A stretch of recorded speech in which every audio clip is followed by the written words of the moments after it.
In this video, we will go through the events sample and explain the event system for the GPU ECS Animation Baker. Now, in order to make events work, we have to go through the source model. In this case, it's Maria. And the first thing we need to do there is to add the GPU ECS Animation Event Baker behavior to the source model. Now, this behavior is very simple. It only has one function, and it's a dummy function really that is just a raise event function with an event ID.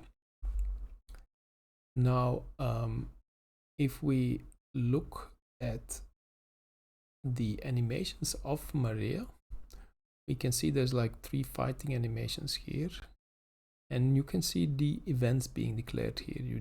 They can be added by this little button here, and also more importantly, you can actually then call a function, and that's why we needed to add that behavior, because then we can call this raise event function, and the parameter needs to be the ID you want to give to this particular event. So here you have a slash hit event, so which will be the impact moment of this slash.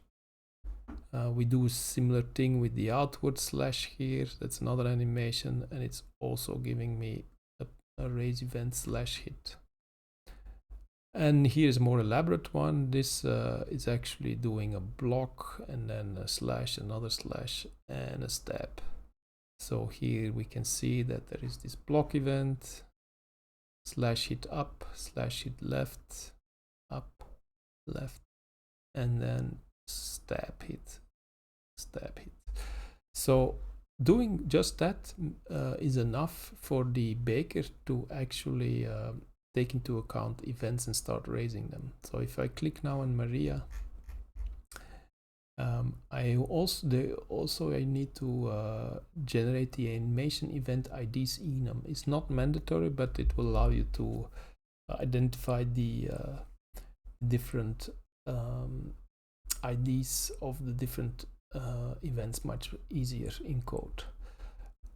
So when I generate from that, you will have those event IDs here, and you can see that it has a naming convention where the prefix is the name of the animation, the ID of the animation, and the ID that was defined through that parameter of that raise event function. And once that is done, events are being raised. And an event that is being raised is essentially just an entity that is being created and that you have to look for and then destroy it. So let's have a look at how this works. Here in this scene, you have an event logger.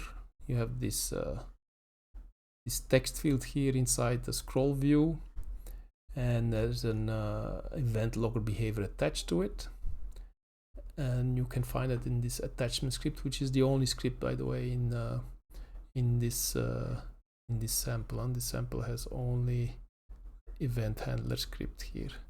So this event logger behavior has a text field. Obviously, it's a text mesh pro text field. What does it do? It will look for that component, and it will assign to the event handler system that's here defined the logger, and then you can log by inserting into the text mesh pro text at position 0 the text to log.